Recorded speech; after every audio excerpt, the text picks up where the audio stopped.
Well, it is a beautiful late March morning here in northern Minnesota, and it's going to get up to 50 degrees today, and most of our snow has melted. It's been unseasonably warm quite a bit this March, and so I'm thinking about summer and, of course, about bear hunting in the spring and in the fall. And I thought I would just bring you a full update of what this year is going to look like and what you can expect on this channel and the hunts and the vlogs and so forth that I'm going to be doing. And I really appreciate that you're coming along for the ride. So first of all, we've got quite a bit more bear hunting content coming as far as like the how-to videos, the Bear Professor videos and so forth.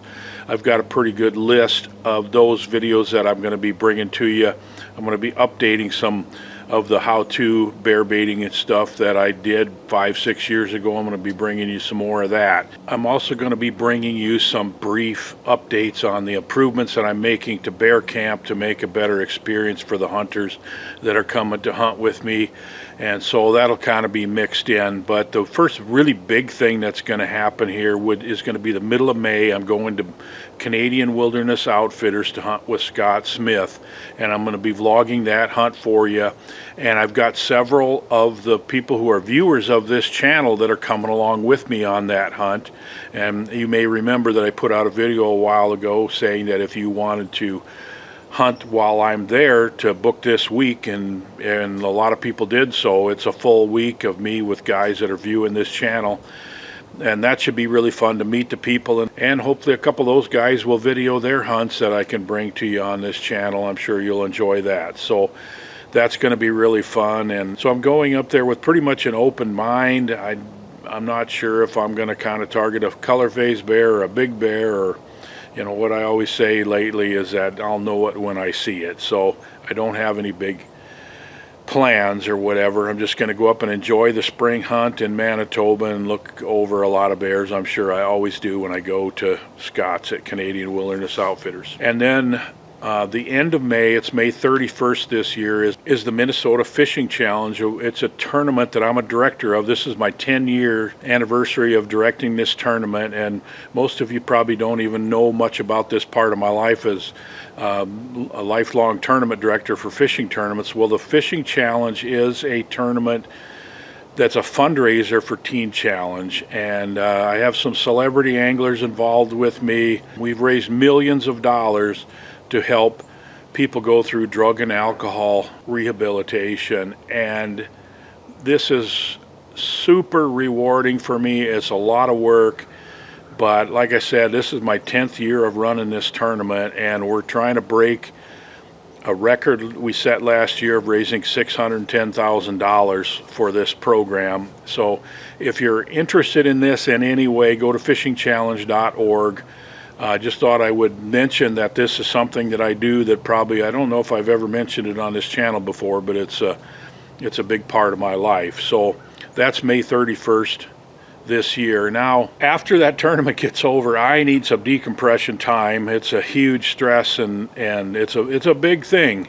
The month of June, I'm going to take some time and get away from the cell phone and any kind of connectivity and go to Ontario in some backcountry lakes and go back into wilderness with the four-wheeler and drag some boats into some lakes that nobody else fishes. And man, those are 3-4 day trips that I just like to get away and kind of decompress. So I'll do some of that in June, but I can't be gone long because we got the Bear Show coming up July 25 through 27, and this thing is really blowing up, folks. I hope that you all come to it, and I've got over 50 vendors already signed up to come, and more. It sounds like there's more coming.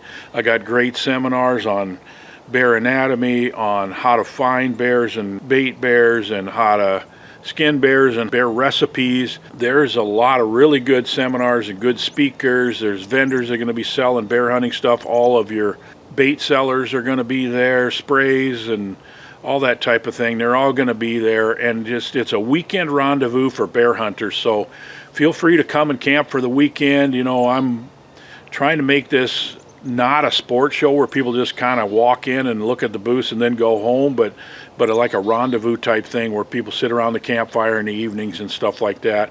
And it really looks like it's going to be successful. I hope you'll come. It should be really fun. So right after that, then I go right into the baiting season in August, and I've got to go check all the trails and make sure there aren't logs across them, and check the bait sites. And you know, every year it seems like there's a bait site or two that gets logged off, or maybe there's too much water to get into it, so I gotta adjust. You know, I gotta add some baits again this year. I got 18 hunters coming. So this is the first year that I've added the semi-guided option. I have 6 hunters coming. That's a full slate. I put out the word that I got 6 openings, and they filled right up. And this semi-guided hunt sort of goes like this. I provide you with 2 active baits that the bears are coming to, and I give you the trail camera pictures so you know what are on the baits. The bait have a barrel and a stand there, and then the hunter comes and takes care of everything from there. Basically, got to get yourself to and from the stand, you got to get your bear out and all that type of thing. So those are the semi-guided hunts. I'm also expecting to be full with fully guided hunts. I have 6 a week for 2 weeks. And with the people who have sent in deposits, some of them sent in deposits 3, 4, 5 years ago, and they're going to draw this year. It looks like I'm going to be full, and depending on who all draws, I might have 1 or 2 extra that I'll have to try to slide in and get everybody a bear. So I'm going to be bringing lots of logs on that. I know everybody seems to love that. Last year we did 12. I suppose it'll probably be about the same this year. We got a lot of hunters, and hopefully some of those guys also will decide to film their own hunts, so I can put them on here for you too. And after bear camp is over, I'm going to be hunting because I have enough points that I should draw this year. I'll probably just look at whatever's left at all the baits after people go home and decide if there's a bear that I want to shoot or whichever bait I want to hunt, and then I'm going to go out and film my own hunt for you and get a bear myself. And then at that time of the year, I finally get a chance to take a deep breath, and I'm going to do some deer hunting. I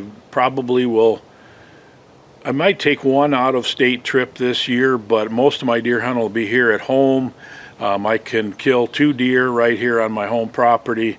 1 will be a doe, and then I've got this 10-point buck that I've been watching for a couple of years, and I passed him up last year. It's really risky, but he's a pretty nice buck, and I think he's going to be pretty big this year. If I haven't seen any pictures of him this spring yet, but I'm really going to try to get him because he's a bigger buck than typically you would normally get in this part of Minnesota. We just don't have very many bucks that get to be a real nice 10-pointer around here. Most of them are shot when they're yearlings, and so he's been on my property a lot, and I got him on trail cameras quite a bit, and I'm going to really kind of focus on trying to get him. So that's pretty much a wrap up, and interspersed through all this, of course, we're going to have some good bear hunting content as far as how-to content. And I want to mention again that I really thank you guys for being a part of this channel. I mean, I do this for you guys, and if it wasn't for you watching this and also supporting my sponsors, you know, I wouldn't be able to continue to do this and live this lifestyle that I've lived for 40-some years of being self-employed outdoor writer and communicator and influencer. And now they have a name for it. It's called influencer. I've been doing it since 1990. Now they actually have a term for it. So thank you so much. I want to personally thank each and every one of you, and I hope to see you at the bear show, but at least we'll see you on the next video.